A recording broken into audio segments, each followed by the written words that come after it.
Graça e paz, igreja. Satisfação e alegria estar aqui com vocês, viu? E hoje vamos dar continuidade ao estudo do livro do Tozer, A Vida Crucificada. Semana passada nós entramos na parte 3 desse livro, que fala sobre os perigos da vida crucificada. E hoje, no capítulo 10, nós vamos estudar um pouco aqui os véus que obscurecem a face de Deus. Vou procurar ser bem objetivo aqui, até mesmo para que o vídeo não ficando muito extenso, você consiga ouvir mais de uma vez e consiga estar por dentro do assunto que vai ser abordado na próxima quinta-feira nos PGs e leve as suas contribuições, com as suas dúvidas, as suas observações, tudo aquilo que Deus irá colocar no seu coração, tá bom? Então vamos aqui ler esse importante versículo que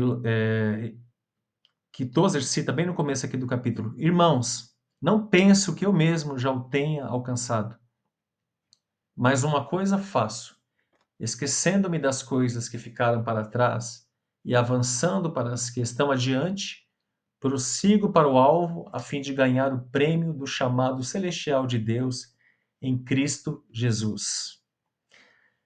Ele faz uma breve introdução falando sobre a necessidade de resgatar o senhorio de Cristo sobre as nossas vidas, no lugar das alternativas humanas que nós fomos criando com o tempo. Ressalta que precisamos orar a Deus pedindo que Ele purifique a intenção do nosso coração, que nós devemos ansiar a Deus e louvá-lo dignamente. Ganhar a Cristo implica renúncia total. Cristo precisa ser uma experiência consciente em nossas vidas. Assim, os véus da obscuridade precisam cair para que possamos ver a face sorridente de Deus. E agora nós vamos entrar especificamente em quais são esses véus que podem estar entre nós e Deus e atrapalhar a nossa comunhão com Ele. Mas antes disso, ele nos diz que precisamos reconhecer que esses véus podem esconder as preciosas riquezas de Deus daqueles que prosseguem na caminhada rumo à perfeição. Daí a importância não somente desse capítulo, mas de tudo aquilo que a gente já tem estudado semanalmente. Todos os capítulos fazem parte do mesmo globo de aprendizado, podemos dizer assim, e daí a importância de nós estarmos atentos a essas verdades espirituais que têm chegado até nós por meio desse livro do Tozer, mas eu creio que, na verdade, por meio do Espírito Santo, né? Porque não basta a gente aprender intelectualmente, mas essas verdades precisam estar em nossos corações. E aqui fica uma reflexão que, mesmo num dia nublado, nós não conseguimos ver o Pico do Jaraguá. Citei aqui o pico porque ele está aqui em nosso bairro, mas a mesma analogia serve para o sol, que quando num dia nublado você simplesmente não consegue vê-lo, mas ele permanece lá. Então, sabe quando você olha ali na direção do pico, você não consegue ver nada, ainda assim você sabe que está lá, no mesmo lugar. Assim é no mundo espiritual. Alguns véus colocados entre nós e o nosso Deus podem impedir que o vejamos, mas nós nunca podemos esquecer que Deus está lá exatamente no mesmo lugar, na mesma posição, e que nós devemos cuidar de nós mesmos para que esses véus não impeçam que nós tenhamos uma visão do Senhor e o vejamos em cada situação que acontece em nossa vida. E agora vamos falar sobre os tipos de véus que nós fomos criando com o tempo e que podem atrapalhar a nossa comunhão com Deus. O véu do orgulho e da teimosia.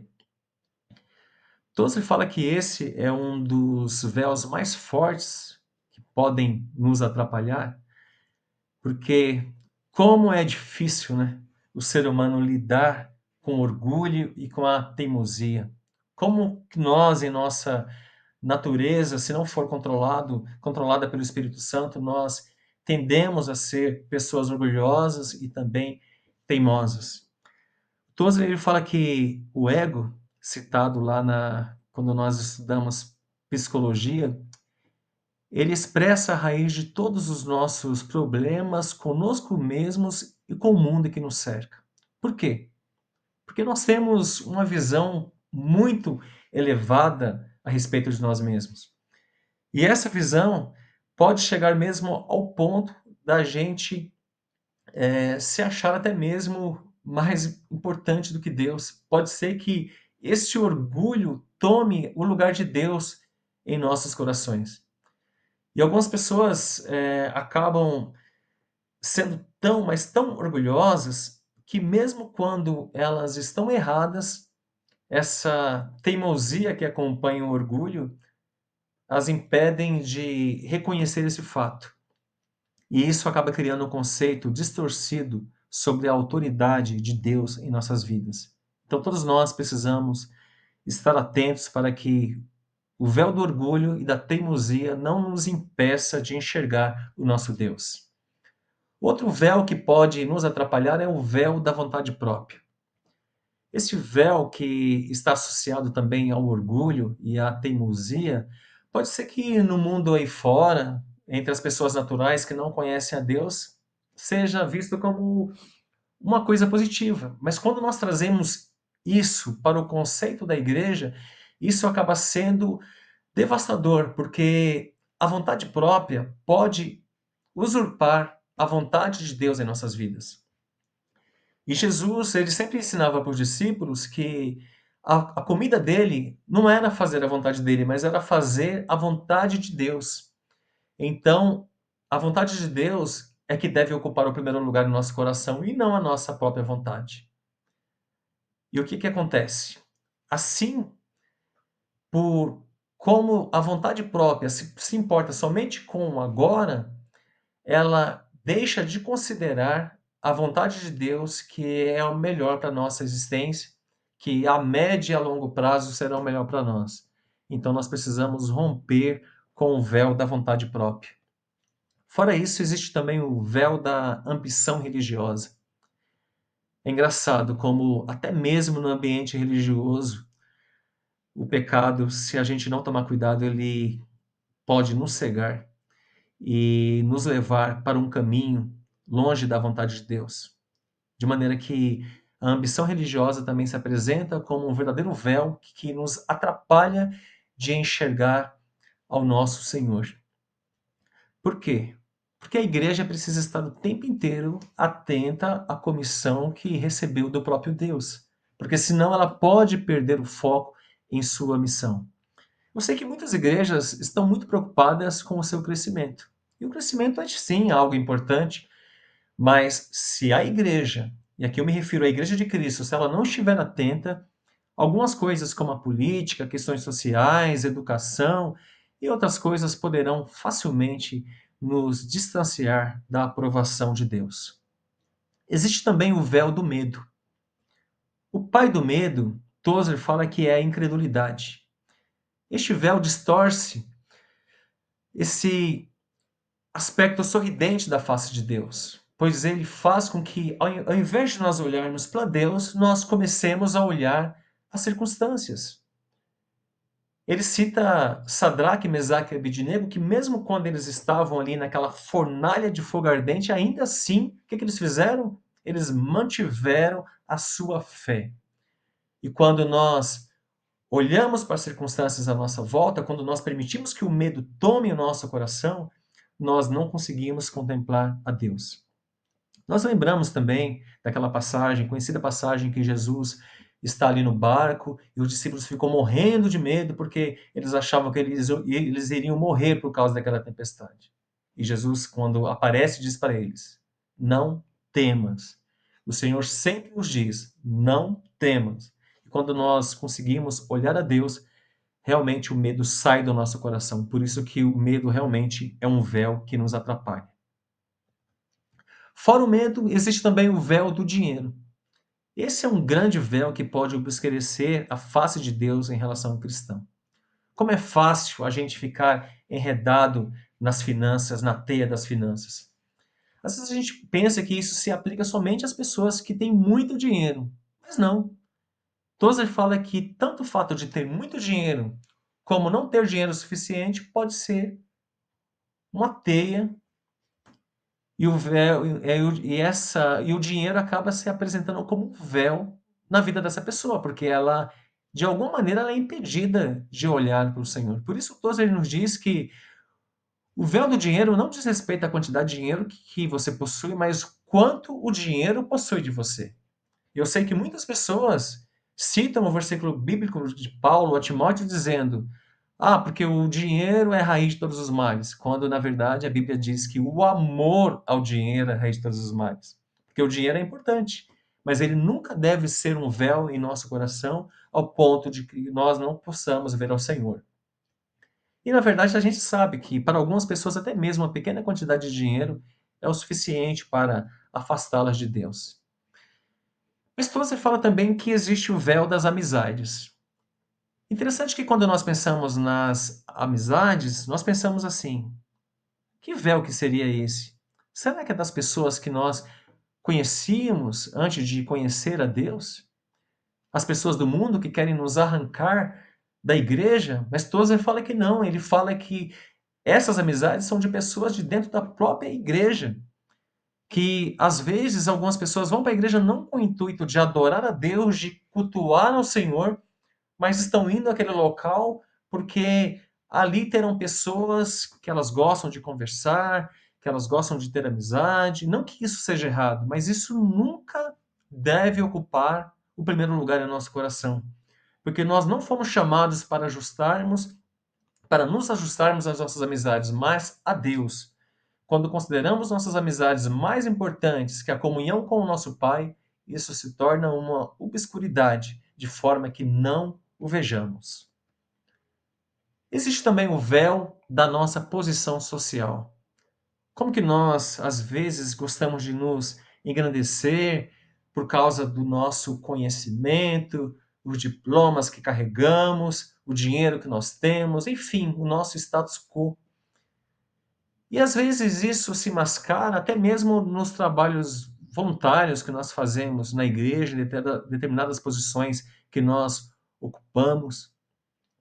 E todos ele nos fala que se nós não estivermos atentos, pode acontecer de nós estarmos mais preocupados com a aprovação dos homens do que com a aprovação de Deus. Porque, ao final de contas, a aprovação de Deus é a coisa mais importante na nossa vida.